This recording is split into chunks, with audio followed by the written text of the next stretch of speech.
Je lance le défi de l'Hormèse. Pour préparer le congrès du potentiel humain le 8 et le 9 juin, je lance un défi pour tout le monde. Entre le 15 avril et le 15 mai, vous allez pouvoir vous mettre à pratiquer évidemment cette loi de l'Hormèse dont je vous parle depuis des années et des années. C'est pour tout le monde, mais tout le monde doit se sortir les doigts. Tout le monde doit se challenger à sa hauteur, que ce soit en termes physiques comme mental. Dès le 15 avril, en cliquant sur le lien qui est en description de cette vidéo-là, vous allez pouvoir rentrer en fait dans notre communauté. Le défi de l'Hormèse que je vous propose, c'est que dans la fenêtre de 30 jours, là, il va falloir cumuler 7 jours d'Hormèse. L'Hormèse que vous allez choisir vous-même entre 3 catégories. Évidemment, les plus costauds, ils vont vouloir tout faire, mais je vous recommande de choisir une seule des catégories. Et les catégories qui me tiennent toujours à cœur, vous les connaissez déjà. Cœur, corps, esprit. Alors au niveau du cœur, je vais vous proposer la méditation. Le défi de l'Hormèse tourné autour de la méditation, ça va être 30 minutes de méditation sur 7 jours, 7 fois. Mais 7 jours d'affilée, ou bien 7 jours répartis durant ce mois, du 15 avril au 15 mai. À vous de voir. Soit vous faites tout d'affilée, soit vous faites espacer. Mais en tout cas, il faut cumuler dans une session 30 minutes. 30 minutes, c'est extrêmement long pour la méditation. Bien entendu, parce que le principe de l'antifragilité, c'est justement d'échouer tôt. Il faut faire des échecs rapidement, parce que les échecs, ce sont pas véritablement des fautes, ce sont pas des choses à connoter négativement, c'est ce qui nous fait grandir. Donc, échouer rapidement, échouer tôt,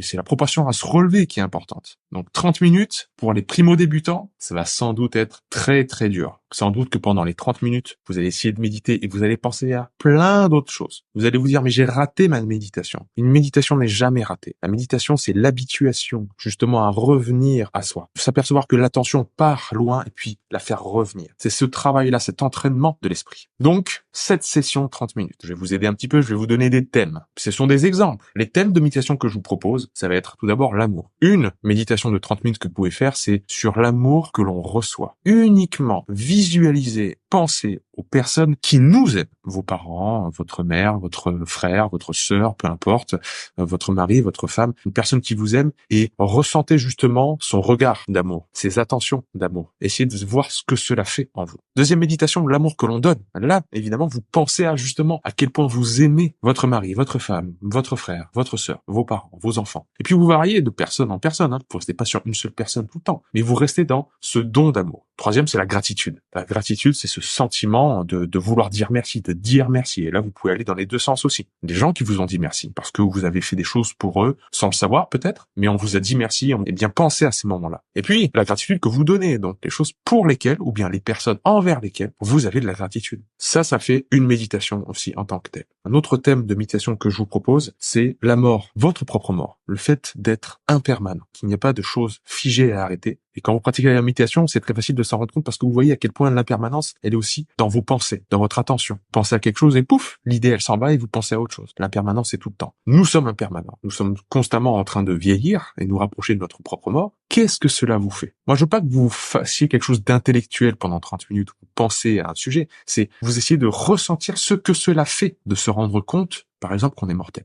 Donc sa propre mort d'abord, et une autre méditation de 30 minutes sur la mort d'autrui, les gens qui nous sont chers. Qu'est-ce que cela fait de penser que à un moment, je vais perdre les gens qui me sont chers, ou je peux, c'est une probabilité, qu'ils s'en aillent. Ça aussi c'est très très fort, c'est pas confortable, mais rien n'est confortable dans ce que je vous propose. Je vous propose pas une voie du confort, je vous propose une voie du dévoilement. Je propose d'essayer d'apprendre à lire votre propre mode d'emploi. Pour terminer, la pleine conscience. Une dernière méditation purement pleine conscience, c'est-à-dire essayer de ramener l'attention à ce que cela fait d'être, de respirer, d'être dans un corps et d'habiter un corps. Et qu'à chaque fois qu'on perd le fil de l'attention, qu'on sort de cette sensation-là, on essaye de revenir à l'instant présent. Ça, c'est le cœur. C'est une voie de l'Hormèse que vous pouvez choisir pour ce défi. L'autre défi, ça va être évidemment le corps. Là, je vous propose un seul format, c'est le EMOM. Le EMOM, je vous en ai parlé dans une autre vidéo. Vous savez, ce qui déclenche l'adaptation dans le corps, c'est jamais l'exercice en tant que tel, c'est la manière que l'on a de le faire. C'est l'application, c'est le processus. Pour l'EMOM que je vais vous proposer, ça va être un EMOM sur 30 minutes. Vous avez compris, le 30 minutes, il va se retrouver un petit peu partout dans notre défi. 30 minutes de méditation ou bien 30 minutes de travail physique, renforcement. Sur 30 minutes, à chaque minute, vous allez devoir faire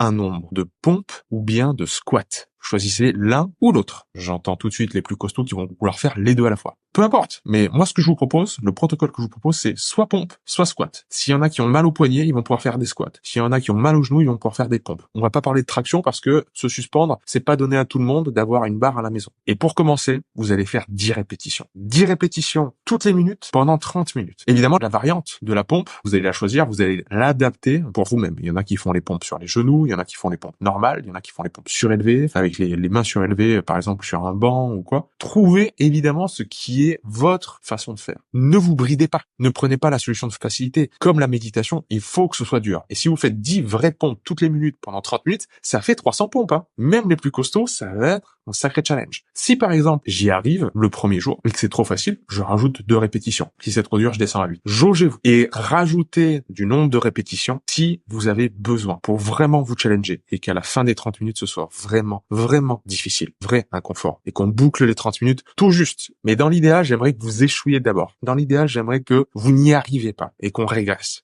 Donc le cœur est dit, le corps est dit, et maintenant, l'hormèse intellectuelle, là je vais vous proposer 30 minutes non-stop d'écriture. Vous allez prendre votre stylo, moi je vous recommande le stylo 4 couleurs parce que c'est le stylo royal, et vous allez écrire pendant 30 minutes non-stop. Les thèmes peuvent rejoindre ce que je vous ai proposé dans la méditation, ça pourrait être la mort, le thème de la mort, écrire pendant 30 minutes sur la mort, sa propre mort, la mort des autres, qu'est-ce que cela nous fait, comment on envisage la chose, ce que ça fait naître en nous, des réflexions sur ce que vous avez accompli actuellement et ce que vous voulez laisser à la postérité, à vos enfants, aux nouvelles générations. Vous écrivez, une écriture automatique, ne vous posez pas 1000 questions, juste écrivez. Faites ce travail de coucher vos idées et vos pensées sur papier pour mieux les visualiser. Faire ce pas de recul par rapport à nos automatismes de pensée, c'est extrêmement fécond. Ça nous apporte énormément. J'aime beaucoup celle-là, c'est qui est 3 petits points. Et les 3 petits points, c'est votre nom et votre prénom. Qui est Pierre Dufraisse? Point d'interrogation. Et je disserte là-dessus pendant 30 minutes. C'est quoi l'idée que je me fais de moi-même? Ça, c'est très, très puissant. Et quelles sont vos valeurs, par exemple? Quelles sont les valeurs cardinales dans ma vie? Et vous parlez de l'amour, de l'amitié, de la générosité, de la liberté, ces grandes valeurs-là que vous seriez prêt véritablement à mourir pour ces valeurs-là, à jouer votre vie. Bah, ça, c'est que des thèmes que vous pouvez utiliser pour cumuler 7 fois 30 minutes d'écriture. Alors, comment ça va se passer pour évaluer tout ça? Bien entendu, vous pouvez vous filmer et uploader vos vidéos. Vous pouvez mettre ça sur les réseaux sociaux en me taguant, mais ce sera moins jouable pour vous évaluer et pour, à la fin du compte, faire un tirage au sort et vous faire gagner des places pour le congrès du potentiel humain. Parce que c'est ça, la récompense de ce défi-là, c'est de vous donner une place pour voir ce que c'est la véritable hormèse que vous aurez expérimenté bien sûr dans le défi, mais vous aurez touché du doigt ce terme d'hormèse, mais quand on le fait avec des experts, avec 200 personnes qui veulent tous travailler et s'améliorer, c'est autre chose. Donc on va sélectionner 7 personnes au hasard parmi les gens qui m'auront prouvé qu'ils ont fait le boulot. C'est pour ça que je vous parle d'uploader des vidéos, de rendre des comptes, etc. Et que ce sera beaucoup plus simple, même si je serais très content que vous partagiez sur les réseaux le défi de l'hormèse en me taguant, etc. Mais cliquez sur le lien ci-dessous, inscrivez-vous officiellement au défi de l'hormèse afin que je puisse après vous sélectionner par un tirage au sort. Parmi uniquement les gens qui auront prouvé qu'ils ont fourni un travail. Je dis pas qu'ils ont tout réussi, je dis pas que je sélectionnais les meilleurs, je dis vraiment que ceux chez qui j'aurais pu sentir l'abnégation et l'envie de se donner à fond. Je récapitule, du 15 avril au 15 mai, vous avez un mois pour cumuler 7 jours d'hormèse. Vous pourrez choisir entre le cœur, le corps et l'esprit. Soit la méditation, soit le renforcement physique, soit l'écriture. Ben c'est parti, let's go. Le lien est ci-dessous pour vous inscrire et vous gagnerez peut-être une place pour le congrès du potentiel humain qui aura lieu le 8 et le 9 juin au Pont du Gard. À très vite dans le renforcement.